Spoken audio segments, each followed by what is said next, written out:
à l'occasion de la re-release de Days Before Rodeo, la mythique mixtape de Travis Scott. Je pense qu'il est grand temps de faire une petite vidéo pour rappeler la carrière de Travis Scott en très peu de temps. Donc si tu veux juste prendre quelques minutes pour suivre cette vidéo, je suis sûr que quand elle sera finie, t'auras plus envie d'écouter du Travis Scott que jamais dans ta vie. Alors let's go, ça commence, mais juste avant, n'oublie pas de lâcher un like, de t'abonner, de mettre un commentaire, parce que ça supporte beaucoup et que c'est une des premières vidéos longues de la chaîne. On y va. Avant que votre rappeur préféré ne devienne une superstar mondiale avec des albums comme Astroworld ou Utopia, il y avait Days Before Rodeo, une mixtape qui pour beaucoup a été le moment charnière de sa carrière. Mais pourquoi cette œuvre est-elle si importante? Qu'est-ce qui la distingue de ses projets précédents et même de ses albums ultérieurs? Vous allez voir qu'elle n'a pas seulement influencé la carrière de Travis Scott, mais aussi plein d'autres artistes que vous connaissez et appréciez. Dans cette vidéo, on va non seulement répondre à ces questions, mais aussi explorer des détails cachés, des collaborations inconnues et des anecdotes qui font de Days Before Rodeo un chef-d'œuvre culte. Évidemment, je pense que tu ignores toutes ces anecdotes.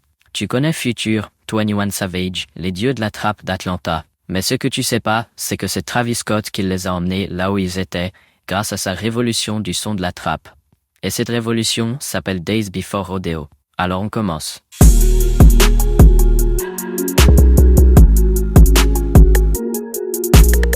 Avant Days Before Rodeo, Travis Scott avait déjà montré son potentiel avec Old Pharaoh.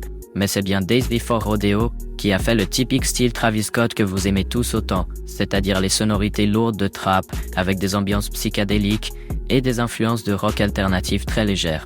Travis a créé un son jamais entendu auparavant dans le hip-hop mainstream. Prenez par exemple le son Mamacita.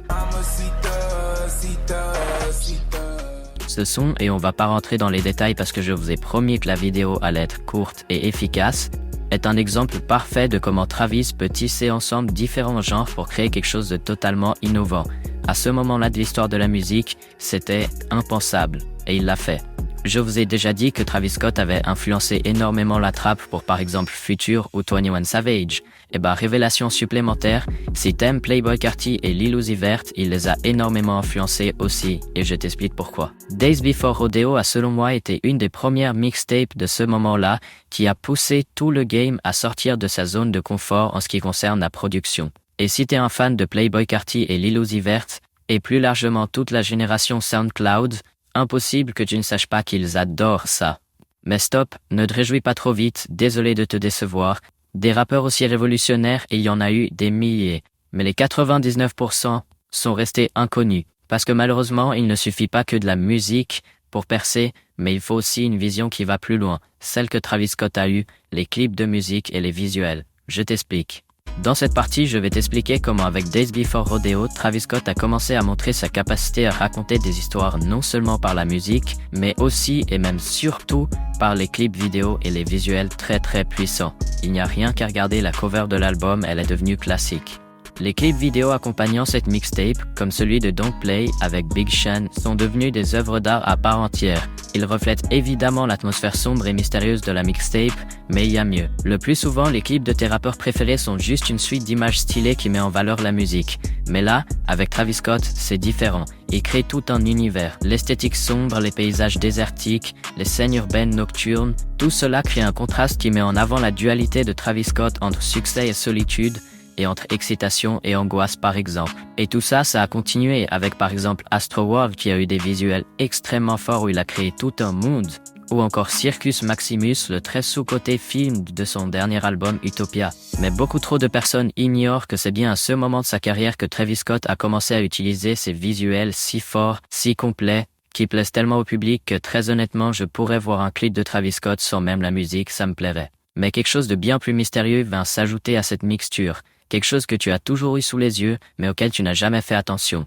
Quand on pense à Days Before Rodeo, c'est pas au featuring qu'on pense tout de suite. Mais on devrait parce qu'ils ont été calculés avec une précision chirurgicale et encore une fois, ça relève du génie de Travis Scott. Derrière chacun des morceaux emblématiques de Days Before Rodeo se cachent des collaborations clés qui ont propulsé Travis Scott sur le devant de la scène.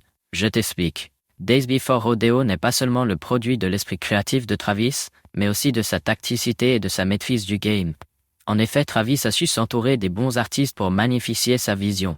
Par exemple, le morceau Quintana Partie 2 montre comment Travis a collaboré avec T.I. pour mélanger les influences trap du sud avec une touche de rock psychédélique. Mais maintenant tu te dis, bon, Days Before Rodeo n'a même pas tant de featuring que ça. Comment c'est possible? Et là tu vas être surpris parce que c'est encore une chose que tu ignorais et que je vais t'apprendre. D'ailleurs, n'hésite pas à lâcher un like si tu ne savais pas. Certains featurings sont aussi cachés, comme celui de Metro Boomin ou de Wonder Girl qui, évidemment, sont des producteurs. C'est bien ça qui a fait passer ce projet à un projet basique de trap, à un projet qui allait révolutionner le genre et dont on parlerait encore plus de 10 ans plus tard. Ces collaborations ont non seulement donné à Days Before Rodeo une diversité sonore impressionnante, mais ont aussi établi Travis comme un innovateur. Et pour la première fois de sa carrière, Travis va paraître comme quelqu'un qui peut non seulement suivre les tendances, mais surtout les créer. Maintenant, tu peux très clairement lâcher un like et t'abonner comme si on était à la fin de la vidéo, mais on l'est pas encore, parce qu'il me reste une dernière chose à te dire. Promis, c'est rapide. Pourquoi pendant tout le long de cette vidéo je me suis permis de te dire que le projet était un succès hallucinant, alors que quand il est sorti, c'était un beau succès, mais on n'en entendait pas non plus parler des masses. Pour le comprendre, il faut revenir dans le présent. Maintenant, 10 ans plus tard, Travis Scott fête l'anniversaire de 10 ans de Days Before Rodeo. Il vend des dizaines voire des centaines de milliers de dollars de merch, fait des sortes de demi-tournées dédiées à Days Before Rodeo, alors que l'album a quand même 10 ans. Et c'est là qu'on réalise combien cet album était un succès. Et personnellement, Travis Scott a même réussi à me faire claquer 60 € sur son site internet. Et généralement, tu le sais tout aussi bien que moi, quand 10 ans plus tard, une mixtape est encore plus reconnue qu'à sa sortie, ça veut dire qu'elle a évolué dans le sens du temps et surtout qu'elle a créé une trend.